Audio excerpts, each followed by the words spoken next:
Good evening and welcome to Newsline. I am Claire Adelabu Abdurrazak, and it's been a truly difficult week for our dear country.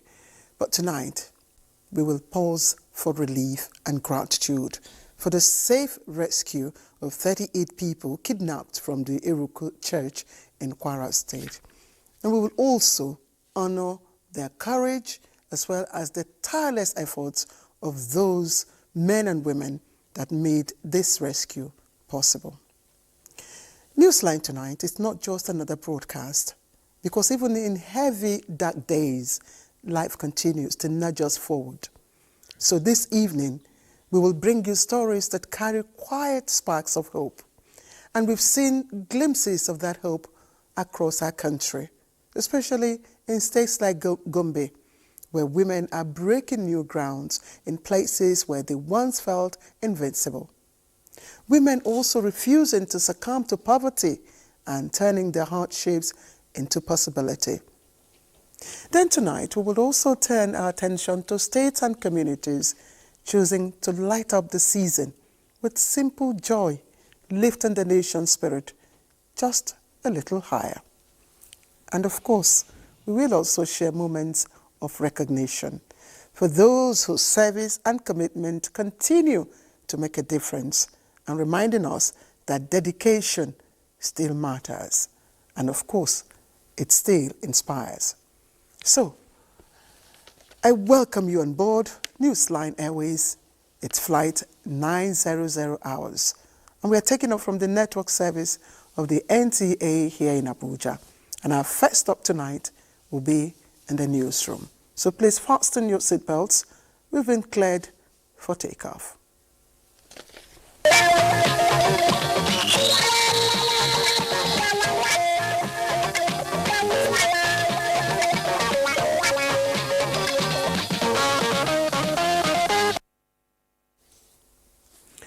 Let's begin with the news. And President Tinubu directs withdrawal of police attached to VIPs to complement ongoing fight against insecurity in parts of the country. Now, this is part of far-reaching decisions as the president received briefing from heads of security agencies at the State House this Sunday evening. Let's now join our State House correspondent, Musbat Dan Wahab, for more on that meeting.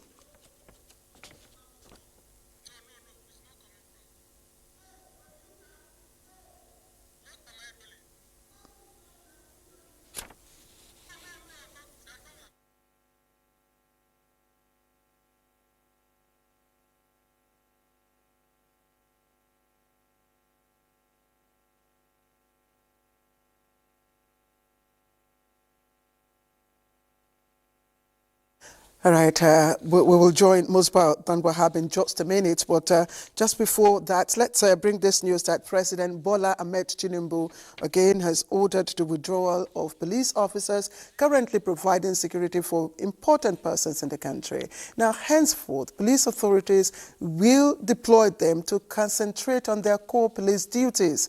The presidential directive was issued at a security meeting President Tinubu held on Sunday with the police, Air Force, Army Chiefs, and the Director General of the Department of State Services, DSS, in Abuja. According to the presidential directive, VIPs who want police protection will now request well-armed personnel from the Nigeria Security and Civil Defense Corps. Now, many parts of Nigeria, especially remote areas, have few policemen at the stations, thus making the task of protecting and defending the people difficult. In view of the current security situation facing the country, President Tinubu says he's desirous of boosting police presence in all communities. Already, President Tinubu has approved the recruitment of 30,000 additional police officers. The federal government is also collaborating with the states to upgrade police training facilities nationwide.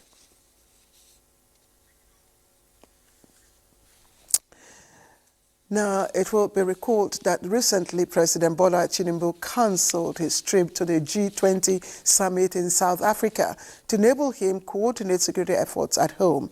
Now, thanks to efforts of the security forces over the past few days, all the 38 worshippers abducted in Iruku, Kwara State, have been rescued. President Tinubu, in a statement, says he's closely monitoring the security situation nationwide and receiving continuous updates from the front line. He promises Nigerians that he will not relent because every Nigerian in every state has the right to safety, and under his watch, Nigerians will be secured and citizens protected. Meanwhile, after many days of hard work by security forces and government representatives, the Governor Abdulrahman Abdulrazak has announced the freedom of 38 persons who were recently abducted in an attack on Christ Apostolic Church, CAC, Iruku, Ekiti, local government area of Kwara State. Now, the governor says this is wholly due to the hands-on approach of President Bola Tinubu, who has personally led the efforts to free the abductees. The abductees were freed today, November 23. The governor is immensely grateful to President Bola Tinubu for his direct initiative that made this happen. He also expresses appreciation to the Office of the National Security Advisor, the Department of State Services, the Nigerian Army, Nigeria Intelligence Agency, and the Nigeria Police, which graciously deployed 4 new tactical teams to Kwara State on the directive of the President.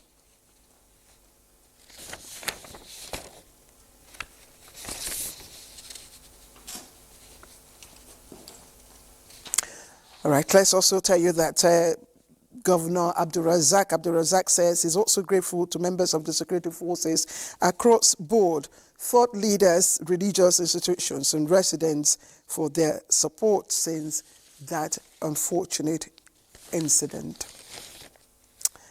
Now, in another development, 50 pupils of St. Mary Catholic Church, Papiri, Agwara, local government area of Niger State have been reunited with their parents.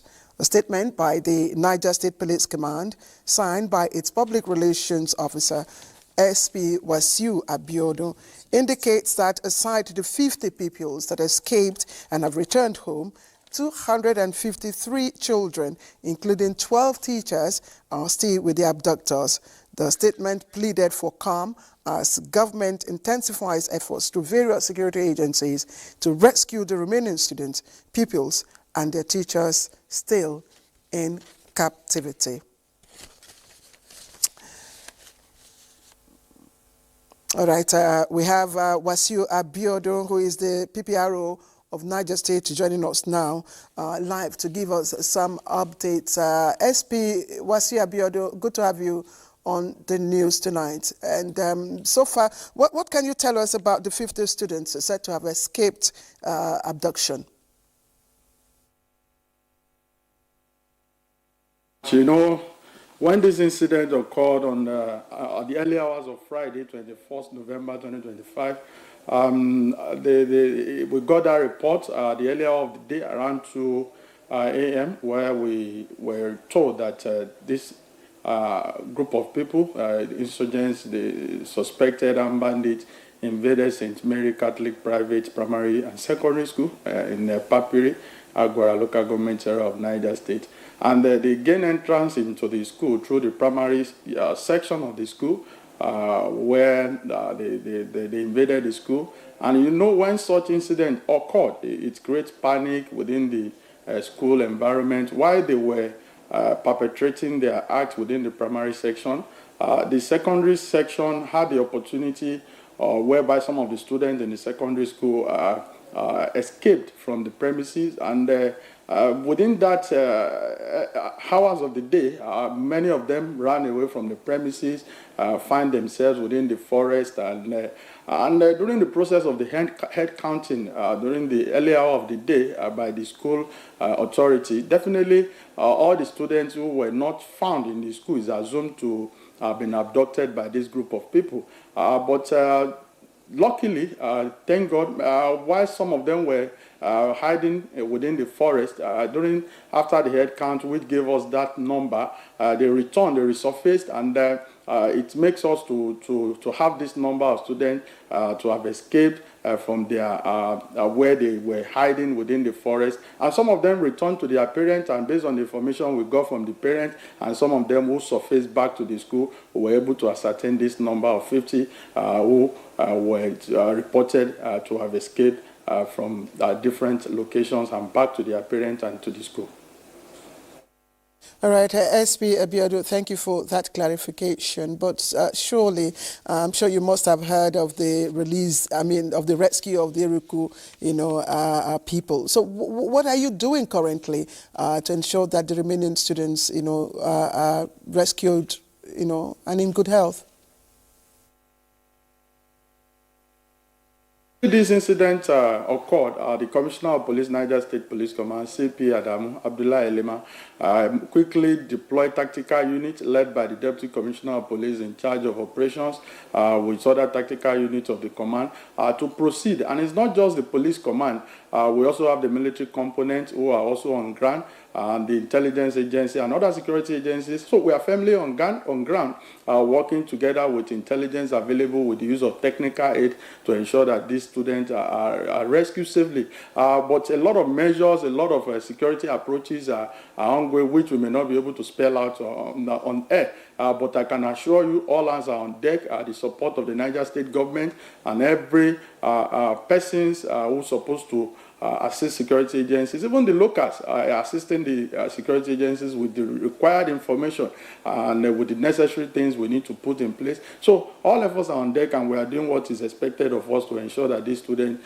are rescued safely. And I can assure you, with the help of Almighty God, we shall do the needful. SP Wasiu Abiodun, thank you, and we do appreciate the enormity of the job you have at hand. Thank you for joining us on the news.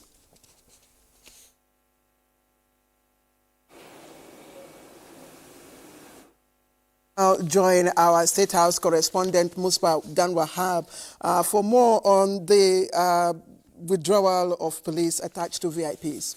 Musba, it's over to you.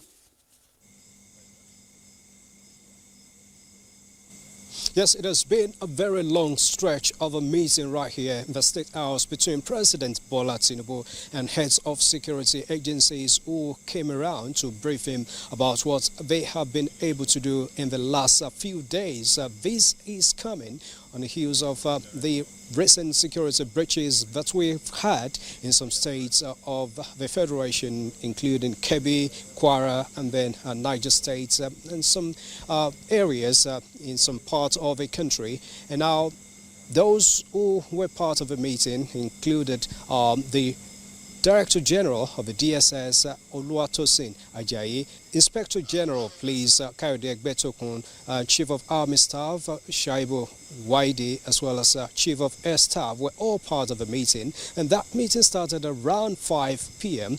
and lasted for more than 3 hours. It was really a thorough engagement with Mr. President. We've not seen this type of long stretch of a meeting between the President and these security agencies in the recent past. But we spoke to some of them who briefed Mr. President. Let's take a listen to what they told us. Honorable Minister, you just met with Mr. President. What may we know about this meeting? Well, we're all aware of what is happening around our country, and Mr. President, in his ways, has decided to summon all the security heads to the villa this Sunday evening to discuss these matters, because it is of utmost importance to Mr. President. Therefore, discussions have held, and the Chief of Army Staff will brief you on some of the decisions taken at this meeting. We're just coming out from the situation room currently, whereby the President actually chaired that meeting, and also brief him on some of the things that have been happening since these unfortunate incidents have happened in the country. Presently, we are receiving very good positive news from from Kwara State, where the entire 38 people that were abducted have been reunited with their families. And progress is also made from Niger State, whereby we have 51 of those students that have now reunited with their families. For Kebbi State, efforts are also yielding positive results. Progress is being made substantially in that aspect. And all security forces are still deployed there, cordon of the whole general area, whereby we expect that we'll have some also news from that general area. Mr. President went further to give orders to us, orders which include the immediate action to free the police from VIP protection and provide more men for the ongoing fight. What do you mean about the VIP protection? You see, the policemen providing VIP protection presently are to be withdrawn, and they are to complement the ongoing efforts against criminalities. So all in all, there is cause for Nigerians to be upbeat that the commander-in-chief is sitting and is managing the situation, and positive results are coming on very gradually. And believe me, we have every reason to unite behind the government at this hour in Nigeria. Yes, you just listen to them, and that is about the update from them. But remember, the president has promised that he will continue to do all things necessary to get Nigeria out of this situation. And remember as well that he cancelled his trip to South Africa, where he was supposed to attend the G20 summit, 20th G20 summit in Johannesburg, and as well as the supposed engagement in Luanda, Angola, where he delegated Vice President Kashim Shettima to represent Nigeria. And in the coming days, we hope to see more engagement like this, and of course the result to come out of this meeting, as the security agencies are now promising to work together to get this situation behind Nigerians. I'm sure in the coming days, like you said, we will get details of how this implementation unfolds. Our State House correspondent, Musbat Dan Wahab, giving us update on presidential directive for withdrawal of policemen from the VIPs. Now let's move on to other stories. This time, the United States Secretary of War, Pete Hegseth, has met with Nigeria's National Security Advisor, Nuhu Ribadu, at the Pentagon. In a press statement made available at the official website of the U.S. government Department of War, the Assistant to the Secretary of War for Public Affairs and Senior Advisor, Sean Parnell, said both leaders discussed ways to make tangible progress on stopping violence against Christians in Nigeria and combating West Africa jihadist terrorist groups. Secretary Hegseth emphasized the need for Nigeria to demonstrate commitment and take both urgent and enduring action to stop violence against Christians, and conveyed the department's desire to work by, with, and through Nigeria to deter and degrade terrorists that threatened the United States. And Vice President Kashim Shettima has departed Johannesburg for Luanda to represent President Tinubu at the AU-EU summit scheduled for Angola.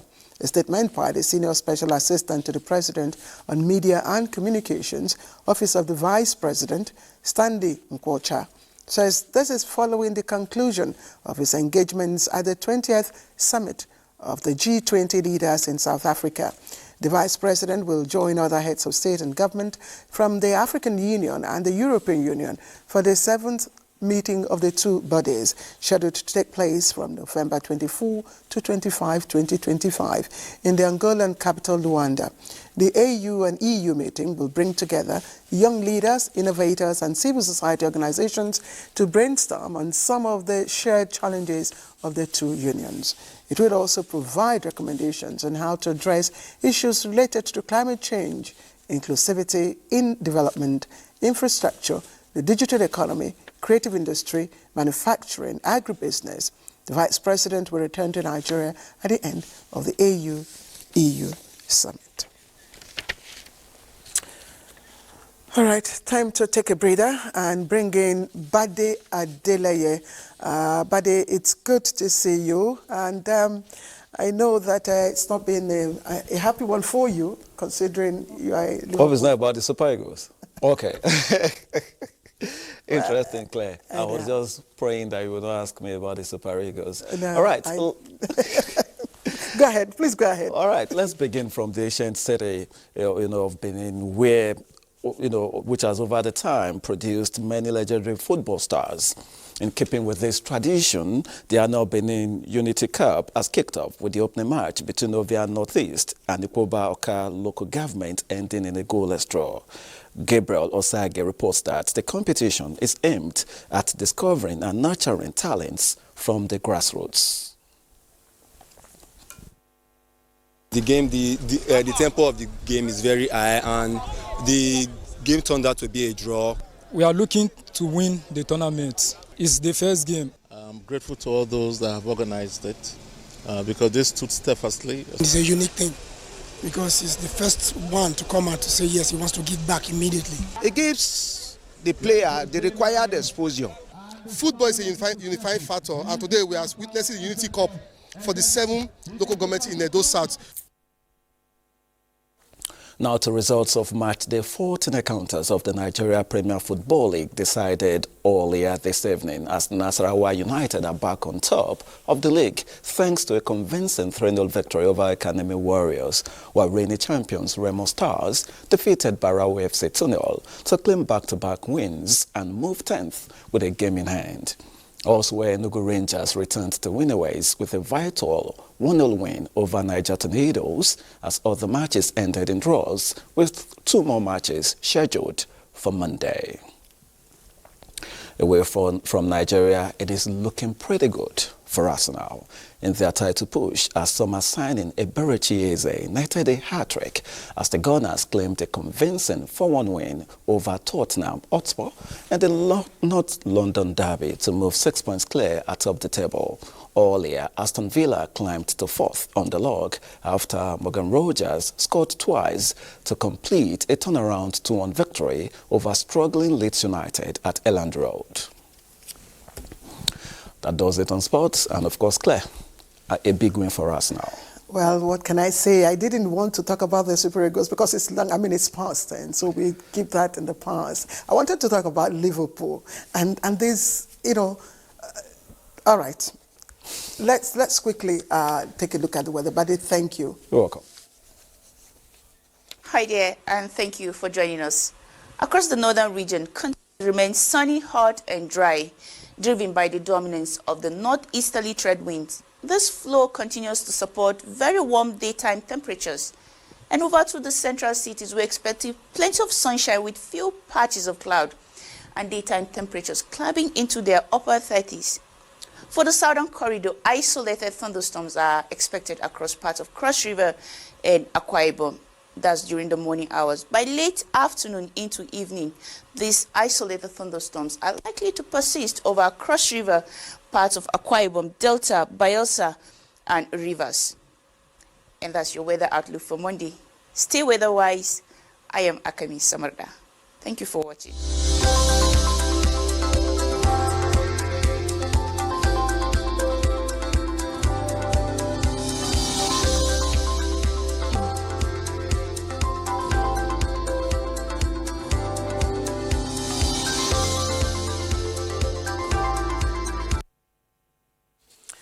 And that's the news from here. Please don't go away. Newsline will come up shortly. All right, welcome back to Newsline. If you've just tuned in, it's live on the network service. And when you hear the word forgiveness, I wonder what truly comes to your mind. Now, while you're pondering on that and still reflecting on last week's report about the 5-letter word, sorry, S-O-R-R-Y, Annie Daniels returns tonight with another act that sits right beside it, forgiveness. But how easy is it to let go of hurt? Can anyone really forgive every wrong? And why does it matter? Annie Daniels takes it up from here. Yes, Claire. My last report on the act of saying sorry actually stirred some reactions. So I decided to dig a little deeper. Some people can actually offer you apology because they just want to get something from you. They offer you apology because of what they're expecting. They offer you apology because they want to mock you. But you also actually have to also see where the apology is coming from. If the apology is genuine, if the apology is sincere, why not? Oh, that? Many of the respondents said they see no reason not to accept an apology from someone who offends them. For God to forgive me on everything I do in life, there is nobody I will never forgive. So pass say say do and he beg me, I go forgive you now. I can't forget it. I forgive you, no, but it's unforgettable. It will never go away from my memory. The important thing is somebody have accepted the fact that is at fault, and he says sorry. Whether it's from his heart, from his mouth, from his head, it's good luck to him. Then I asked a tougher question. Would they accept an apology from an unfaithful partner? Why? It doesn't make sense now. I'm not a man enough. Allah, I'm not going to forgive her. She will go to her father's house. Why would you go to that extreme and you are coming to tell me sorry? No, it won't be accepted to me. Yes, I won't buy that idea. Ha! You saw their reactions. Suddenly, the confidence in I can forgive anything disappeared. For these women and many others, infidelity is a completely different ballgame. If I feel like what he's doing is threatening my health, my mental health, I may choose to take my leave. But if I feel like I cannot survive without him, I may still forgive him and stay. If I move, say I vex, I leave the house, another woman will take place. So, and my children will suffer for the hand of the woman. So as long as I'm alive, I will not, because of say my husband commit adultery, then I will leave my children for him and go away. Unless me, I want to go and commit their adultery. So it raises a familiar question. Are women more forgiving than men? Women find it easy, not that it doesn't hurt them per se, it hurts them. But women being emotional, and sometimes they value the memory, they value the joy and the happiness they've shared together. They find it easy to forgive their partner, and they do not want actually to lose all they built over the years with the same person because of some abnormalities in their relationship. And again, in the African context also, women see men as a polygamous being. Whatever your answer is, here is something to remember. You may try your best not to offend anyone, but you cannot stop people from offending you. In the end, the choice to forgive or not is deeply personal. Some people find peace in letting go, and others find strength in holding on. And that's the simple truth. Yes, it's personal. Well, thank you, Annie Daniels. Now, have you ever walked into a market or shop planning to buy just one thing, only to leave with a bag full of items you really didn't need?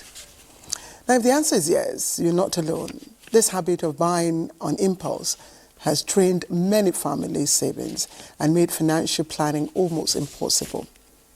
But can learning to pause and plan help break that cycle?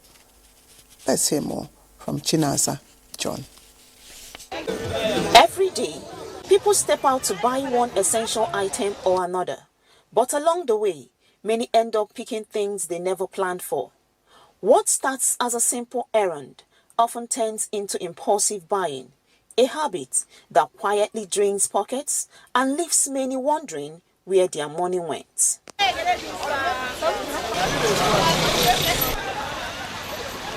However, this behavior comes with real consequences. Some respondents told Newsline that impulsive buying has pushed individuals into unnecessary debts, driven not just by wants, but by psychological pressure, social influence, and attractive marketing strategies that are hard to resist. Anyway, sometimes you just go to the shop and you see something, not that you really need it, but maybe it's very attractive or maybe how they presented it, and then you might just decide to buy. And you feel like, okay, I'm going to use it one day. Just the human nature. I just saw it that a lot of people are buying it. I'm like, okay, let me just buy. So that's buying it and you want to buy. The mind of somebody can go another thing that you don't want sometimes. Newsline also discovered that women are often more vulnerable largely because of their desire to provide the best for their homes and families. Whatever that is very attractive, that is very, very catchy, what is very flashy, it attracts women. Whatever they see shines into their eyes, and when it shines into their eyes, they will prefer going for it. And sometimes after buying, you won't be able to sell it or take it back. So you're wasting your money, you're wasting your space, you're wasting your energy. While the intentions are usually good, the impact can be heavy. Families continue to struggle financially as a result of buying items they never needed, raising the question, how can these everyday habits be brought under control? Know what you want to buy, have it on paper, and start buying from the paper you have. Don't imitate others that they are buying it, and because they are buying it, you have to go and buy. The person should be calculative. Check the money she has before writing whatever she wants to write. Budget, it is very important. Sit down at home, itemize the things you want to buy, allocate funds to it, and make sure that you stick to the family budget. Experts say irrational buying may be common in today's fast-paced society, but it is not impossible to manage.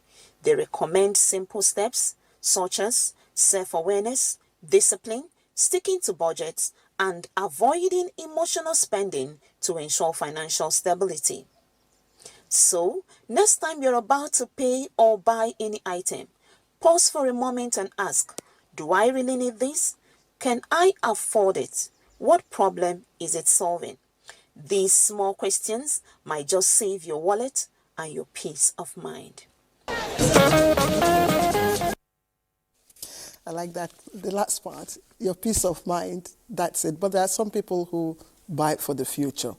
But it's okay, as long as your budget is not overspent. All right, let me take you to a place that is often called a mini Nigeria. It's called Gagi, a community in Sokoto metropolis. It has long stood out for its rich cultural mix, religious tolerance, and peaceful coexistence among people from different ethnic backgrounds.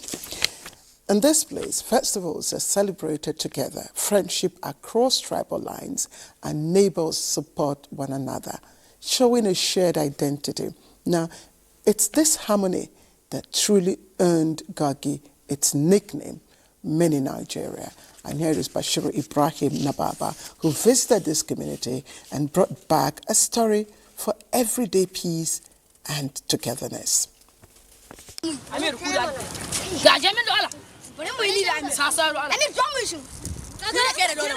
From morning greetings on the streets to the children of different backgrounds playing together, Gagi demonstrates that Nigeria's diversity can thrive when people choose understanding over division. I have a Muslim seatmate by my side. His name is Bilal Kazim. We usually share our food together. Whatever we bring, we share it. We play very well. We usually have fun. Actually, now even in my phone, he's like one of my best friends. I live in Sokoto. I love to play with Muslim and Christian peacefully. In Gagi, languages, traditions, and lifestyles meet and mingle, earning the community the nickname Mini Nigeria. That if a place where you can show love, then they didn't know this one are Christian or Muslim. They might normally accommodate everybody as a Nigerian. That is why I can tell you, I am proud that I invested in the Sokoto, showing me that this is my home. Even by special grace of God, they gave me street, which is a very big Seriki Baki street. We stay well. I like Sokoto. Since how many years all my Pekin and Sokoto are bonded, I don't see any problem. I live peace, no wahala, no anything. Even though they call me from Ibadan, they say that they fight for not. I say no be Sokoto. I say they say I say what lie. I say no problem for Sokoto. We dey la here allow. I live with Sokoto people fine, and I'm happy to stay here. For a long time ago, I've been here, about 51 years now, something like that, from Edo State. Creating a unique social and economic environment where everyone finds a sense of belonging, regardless of origin, religion, or ethnicity. Much of this harmony comes from open dialogue and active involvement in local development projects where every voice matters. Here, we would see a mini Nigeria is what exists here. From the south, the north, and virtually every tribe of Nigeria resides within the Gagi community. What we do during festivities here, during the Ramadan or Iftar, we meet together, both the Christians and Muslim community, beginning from the palace here. and we celebrate the break of fast together, the Salah together. Then during Christmas, we also meet in one of our Christian communities. We also meet. For over 20 years, Sani Umar Jabi has led Gagi with a simple philosophy, embrace diversity, include everyone, and build together. Many of my family members are married to Igbos, Yorubas, and other southern part of Nigerian tribes, and as well as also in the middle belt Nigerian. Many of us were married to many of them. Maybe next generation from my family could be from the Igbo, or from the Yoruba, or from any part of the country. Gagi's story is simple. Peace is not complicated. It is about respect, shared goals, and chosen unity every day. And this has made the community a true mini Nigeria. Absolutely. And I should clap for Gagi. And indeed, we should have so many Gagis, east, west, north, south. That's what we need.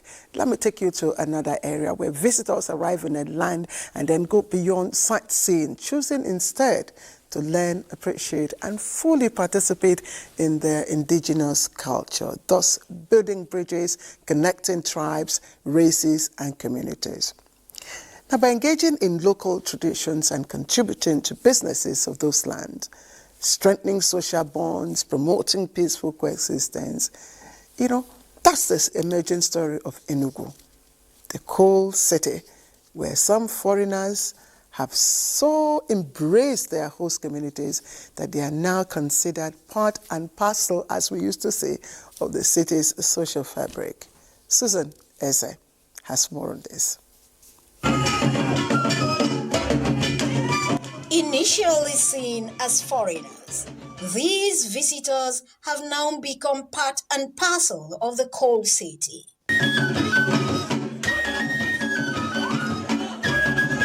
The growth of Enugu was driven by colonial projects such as coal mining and the railway, which attracted people of diverse ethnic and racial backgrounds, evolving into the cosmopolitan city it is today.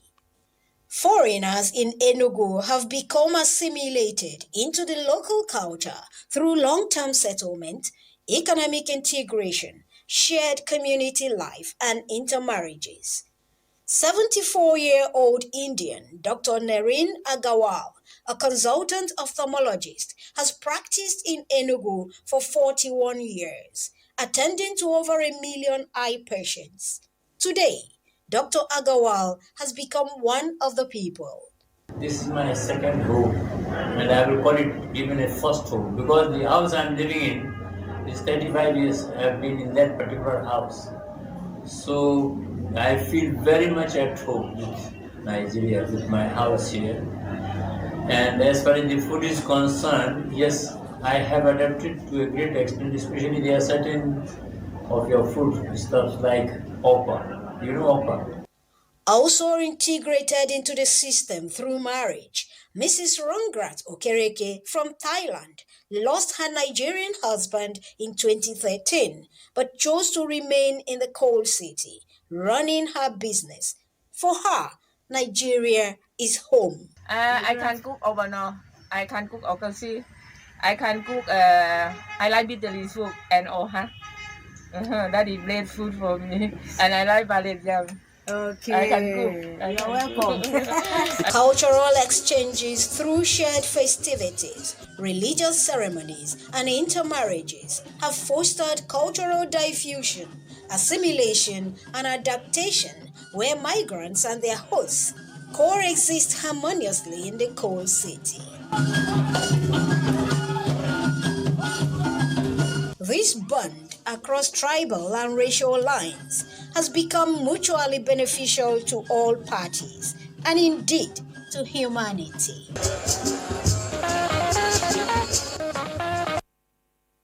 Of course, music is a universal language. It doesn't matter where you come from. All right, let's take it to the streets of Lagos with festive cheer as Zenith Bank PLC unveils its much-anticipated Light Up Lagos 2025. Now, for years, the annual initiative has transformed the famous Adejose Adeogun Road and its roundabout into a glowing wonderland. captivating commuters, residents and tourists alike. Now, Group Managing Director of Zenith Bank PLC, Dame Adora Umeoji, says the initiative goes beyond festive decorations, but commitment to impact humanity, nurturing spirit of love and togetherness. Amakawo witnessed the switch on. Can you dance like Zenith Bank? Can you dance like Zenith Bank? Every year, Lagosians look forward to the Light Up Lagos, organized by Zenith Bank PLC. It is an annual event that comes with massive preparations, and one can tell by the enthusiasm from the crowd, eager, as always, to be part of the show that not only changes the optics, but also shuts down the city.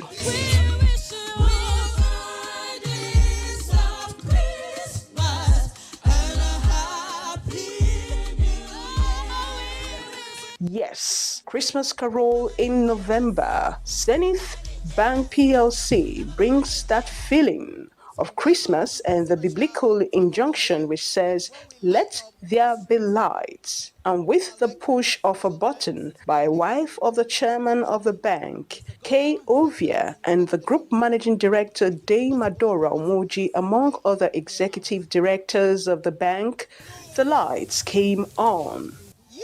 When we celebrate, yes.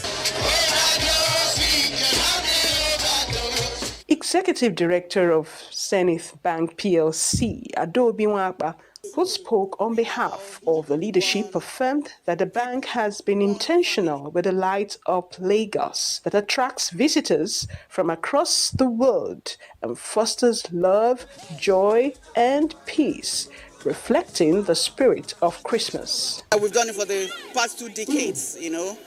Zenith Bank is built on the culture of people, technology and service. So our commitment is to our people, our customers, our staff, the society at large. Zenith Bank PLC is indeed people-centric, and the Light Up Lagos pulls fun seekers, and the expected vibes are contagious. A unique characteristic of these sparkling decorations are the well-positioned Santa Claus, even sighted at the merry-go-round. Zenith is the first bank in Nigeria, commercial bank, that has done this kind of things. Thank you for Zenith Bank for making this place very beautiful. Zenith Bank is for us. I feel good. I feel so excited. This part of the city becomes one of the most visited going forward throughout the Christmas season. Absolutely. And I remember that place is called Ajose Adiogun Street on Victoria Island. Let's take a break. We'll be right back. All right, welcome back to Newsline, and it was a day of pride, achievement and inspiration at Nile University as the institution held its 13th convocation ceremony here in Abuja. Graduates, families and guests gathered to celebrate years of hard work and determination. Now, they described it as a milestone and testament to personal sacrifice, perseverance, and the unwavering support of loved ones. And our correspondent, Francis Dojo, was there. The mood was festive, the sound not from a movie scene and not that of conflict, but the joyful rhythm of achievement after years of academic rigor. To begin the 13th convocation ceremony of Nile University, Abuja, the graduates stepped in, led by registry staff. This was followed by the academic procession, the Senate, council members, and the Chancellor, as families looked on with pride. It was an evening of inspiration. The overall best graduating students, Tosam Jesse Winter and Fatima Kabir Abubakar, delivered heartfelt validatory messages. Winter, who finished with a perfect 5.0 CGPA in electrical and electronics engineering, credited his success to God, his parents' sacrifices, and the dedication of Nile University's lecturers. Attaining this height wasn't easy, but through perseverance and hard work, I was able to make it. We are grateful for your dedication to excellence and for creating an environment where we could thrive and grow. In partnership with corporate organizations, Nile University presents scrolls and awards to the overall best students and other outstanding graduates across various faculties. From a place of leadership and vision, the Vice-Chancellor Professor Dili Dogo reaffirms the university's commitment to academic integrity, merit, and global best practices. He highlights ongoing investments in infrastructure, research, and international partnerships designed to prepare students for a dynamic 21st century workforce. These are huge achievements born out of hard work, commitment, and dedication to learning. These, of course, I believe, will define your future as you work out as alumni of Nile University of Nigeria. Professor Dogo urges the graduates to become job creators and innovators. As ambassadors of this great institution, you have been equipped with the right knowledge and skills to thrive in a challenging employment market. Please go and change the narrative by becoming employers of labor through innovation and creativity, rather than compounding the already chaotic unemployment market. A major highlight was the conferment of an honorary doctorate degree in political science and international relations on former President Goodluck Ebele Jonathan, supervised by the Chancellor Abubakar Ibn Gabai El Kanemi. The honor celebrates excellence, peaceful leadership, and a model worth emulating by younger generations. In appreciation, former President Jonathan commends the quality of Nile University's academic programs and its steady growth. I'm quite impressed because the universities are meant to produce people that will transform society. And for that reason, the university will continue to review their programs to make sure that we produce young people that will be in position to transform the society. The 13th convocation ceremony marks a milestone for Nile University by reinforcing its place among leading institutions shaping Nigeria and Africa's future. All right, now the next story is one that resonates with me.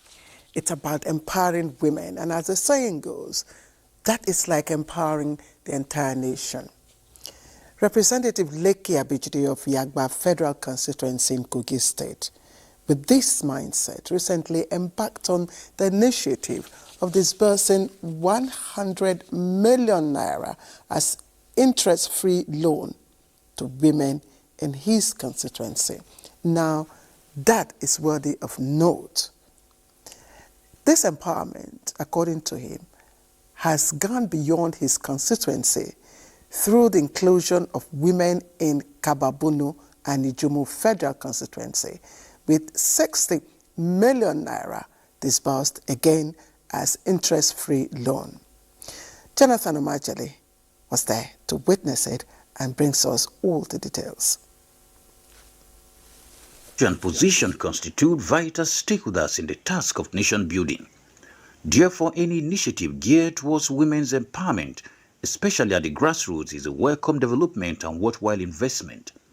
House of Representatives member for Yagba Federal Constituency, Lekki Abijide, has continued to make remarkable progress in service to humanity through a foundation named after him. He is a God-fearing man, and his compassionate giving is almost to a fault. Right Honorable Chief Elder Lekki Abijide had chosen a path that nobody can take away from him, and the path is to help the needy. Lekki Abijide Foundation had earlier committed a sum of 100 million naira as an interest-free loan for distribution to women in Yagba Federal Constituency through various cooperative groups. This empowerment project, being anchored by Lekki Abijide Microfinance Scheme, is gaining more prominence following the inclusion of Kababunu and Ijumu Federal Constituency. A sum of 60 million naira was presented through 31 cooperative groups to women in Kababunu and Ijumu Federal Constituency, covering 276 beneficiaries. People have been saying it's not going to be functional, but to make it reality today, we are very grateful. I want to sincerely appreciate Honorable Lekki Abijide for this opportunity that he has given to Kababunu women. This loan will go a long way toward boosting our businesses. The man has done well. We have never seen this kind of man before. The interest-free loan, 30 million naira per local government, involving 142 women in Kababunu and 134 in Ijumu, is expected to be paid back within a period of 12 months. Promoting the rural economy of our women.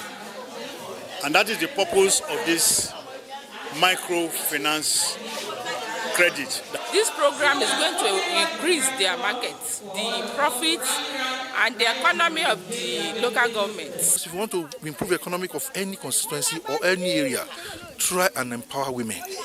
With the plan to cover the entire Kogi West Senatorial District, stakeholders of the opinion that the best is to come as far as Lake Abejide Empowerment Initiative is concerned. All right, now for 35 years, Engineer Olukorede Kesha had her own in a male-dominated profession, breaking stereotypes and proving that competence and determination know no gender. Now, her journey through the Federal Ministry of Works reflects a career defined by unwavering commitment to service.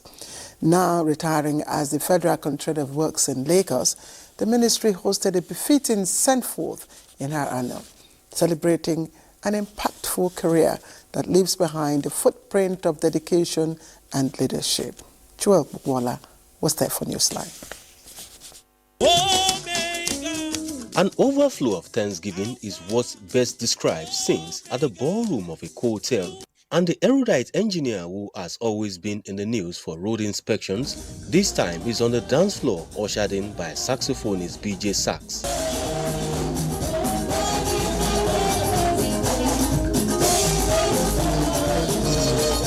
As the controller begins a new era, prayers for God's continued grace were offered. The biography of the sagacious leader read by her daughter was an opportunity to showcase her sterling contributions to infrastructural development in Lagos, which her colleagues and bosses equally attested to. She gave me all the necessary cooperation that made me to succeed.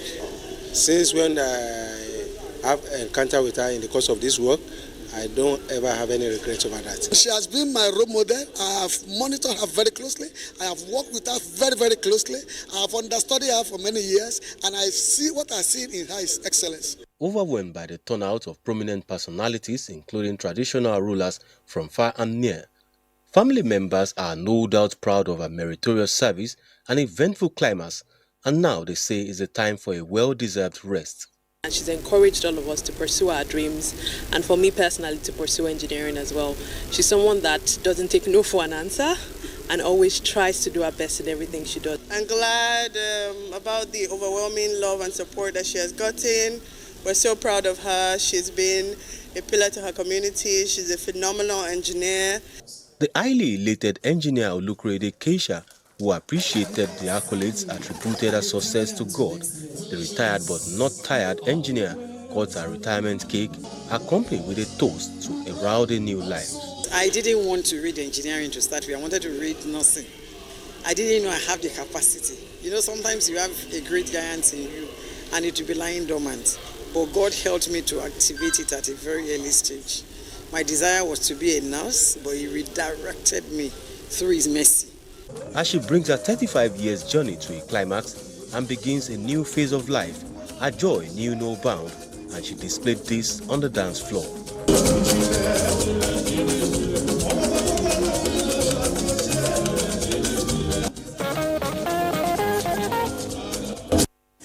I understand the feeling. Congratulations, madam. Now, the life journey of Iwi of Ado-Ekiti, Oba Rufus Adejugbe, unfolds in a celebration filled with reflection. From his birth to his ascension to the decade he has spent guiding his people, the monarch has chronicled it all in a new autobiography titled Crowned in Grace. Now, the palace came alive as dignitaries, subjects, and well-wishers gathered for the book presentation. It was an event woven into the ceremonies marking his 80th birthday and, of course, 35th coronation anniversary. Tayosho reports. It was a celebration of God's grace and favor over the Ewi of Ado-Ekiti as people converged on his palace for the presentation of an autobiography of the monarch titled Crowned in Grace. The book reviewer, Professor Yusuf Ali, describes the book as an inspiration for hard work, doggedness and commitment to growth and development for one's community, which the traditional ruler exemplified. By the time from the pages of this book, the reader will see how accurate this donates to the author of the book, that is Kabiyesi. Guests at the event, including the Oni of Ile-Ife, Obadiye Ogunwusi, and people of Ado-Ekiti congratulated the monarch while describing his 35 years on the throne as a reign committed to development alongside preservation of culture and traditions. And I still only pray that Almighty God will still grant him many more years in good health for him to be able to accomplish more for the sons and daughters of Ado-Ekiti. But through his own time that Ado-Ekiti was created, and a lot of development are going on in Ado local government. Obade Jugbe, who appreciates God for life, renewed his pledge to unity, peace and progress of his domain and the society at large. Crowned in grace, the testimony that no one doesn't beyond redemption. I know calling too high for the humble. My story is about grace, transforming pain into purpose and challenges into opportunities. The event also featured the conferment of honorary chieftaincy titles on some eminent Nigerians in recognition of their roles in societal development.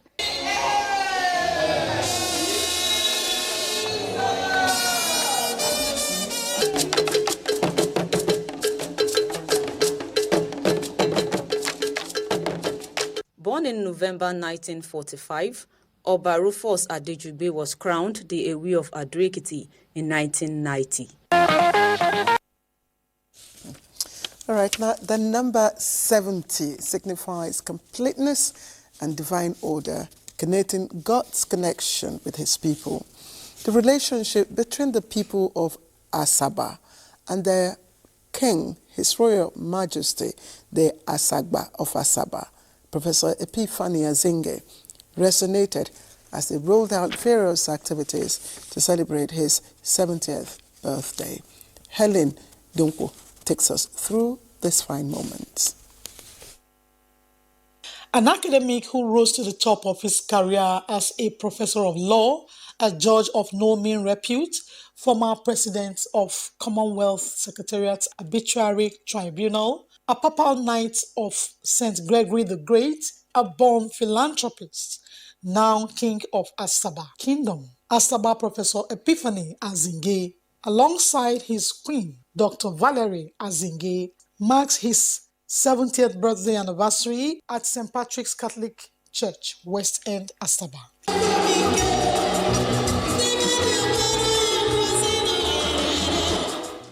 Archbishop Emeritus of Abuja Catholic Diocese, His Eminence John Cardinal Onayekon described the monarch as a king that has the fear of God and prayed God for more wisdom as he leads the ancient kingdom of Asaba.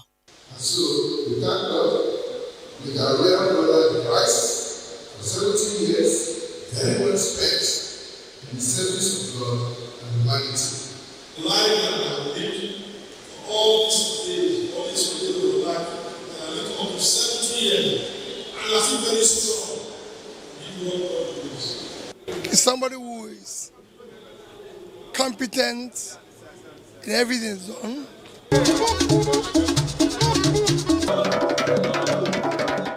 The reception witnessed an array of dignitaries and former governor of Delta State, Senator Ifeanyi Okowa, chaired the occasion. He maintained that the likes of Professor Epiphany Azinge as a king in Asaba is a plus to Delta State.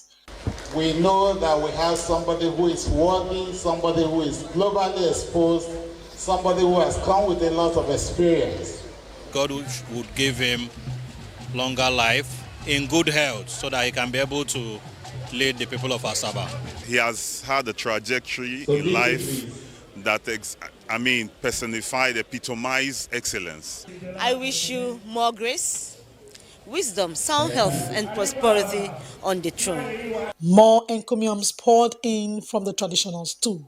Thank you for the unique spin that you've brought to the traditional institution. He's our role model. He's our symbol. He's our image as our Nyoma people. He has led the people of Asaba to great monumental heights. My prayer for him is that his reign will be quite different. Earlier, the maiden edition of an annual lecture series with the theme Traditional Rulers and Constitutional Governance Towards a Blend of Modernity and Relativism was organized by the Dennis Osadebe University in his honor. A talent hunt show was also displayed to mark the anniversary.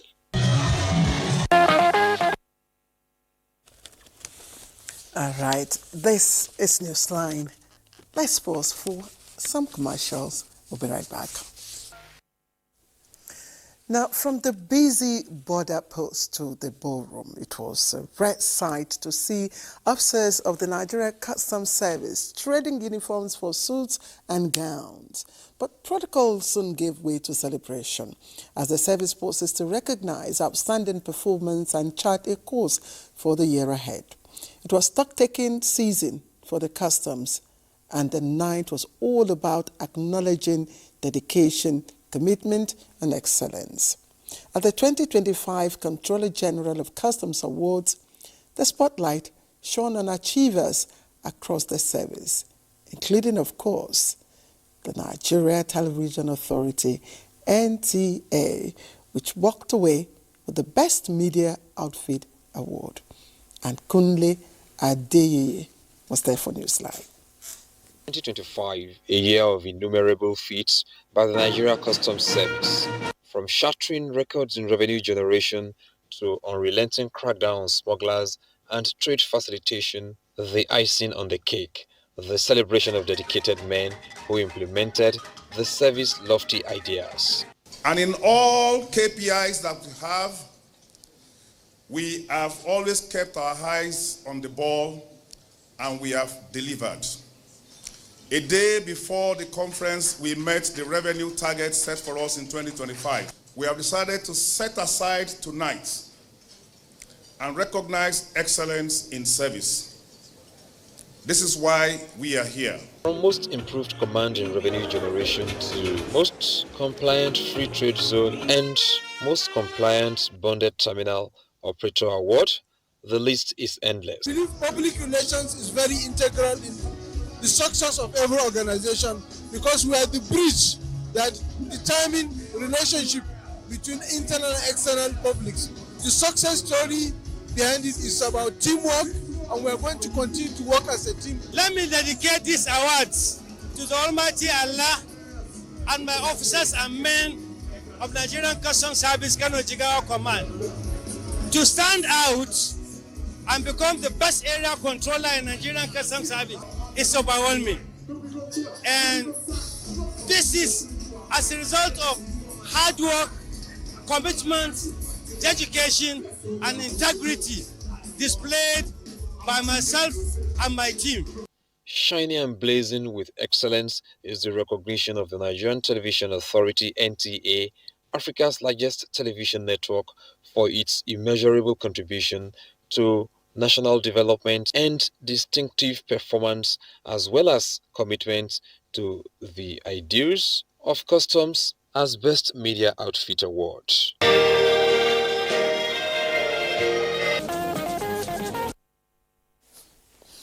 Congratulations to the NTA and, of course, Kunle Adeyeye there. Now, Ezeogo Ogom Eze, Ebonyi's first PhD holder and a revered first-class traditional ruler, was laid to rest amid glowing tributes from past and present governors who described him as a visionary leader and a father to many. His final journey drew people from all walks of life, reflecting the depth of his influence and the legacy he leaves behind. At a ceremony held in the Bweze, Onitsha Council area of Ebonyi State, Caleb Ogbonna was there.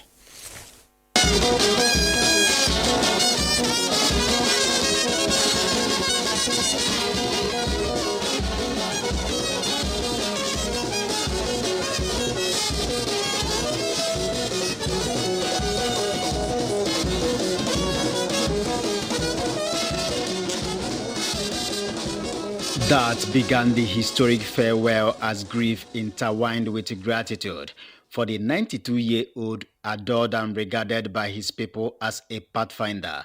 Late Ezogu Elder Dr. Agom Eze was celebrated not just for his strides in education and politics, but for his enduring legacy of service, integrity, and leadership, which will remain a beacon for generations. We are here to celebrate our father. We are here to say thank you for what you have done for us. He's a foremost statesman from our own place. He's a father, he's a mentor, he's a role model. He impacted across the He is somebody who does not speak with two sides of his mouth. He says something the way it is. The greatest son, the Chief. Thank you for hearing us. And as we gather here today, we bid him farewell. He was a pathfinder for Ebonyi State. He was the first PhD holder for what is now known as Ebonyi State.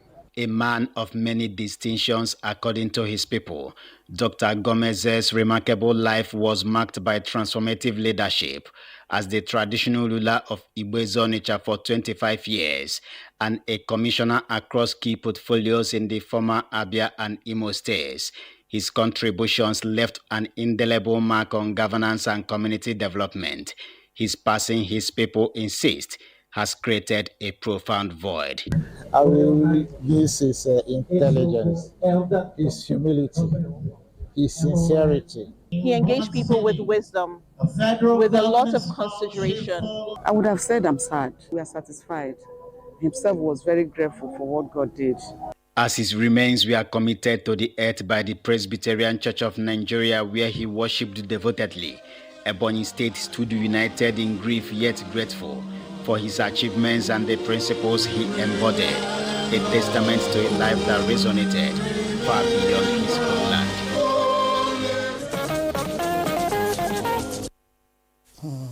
And live a life of service, for life is brief.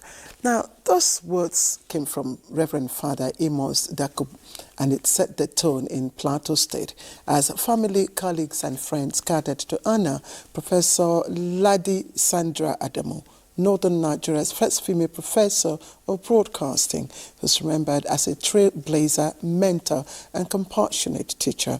Budekisi Noko captured the funeral service for Newsline. Solemn assembly drew eminent personalities from across the country to Kanke, all united in paying their last respects to a woman they described as a revered scholar and a model figure who served humanity with all her strength. She was my mentor and everything. She took us like her own children.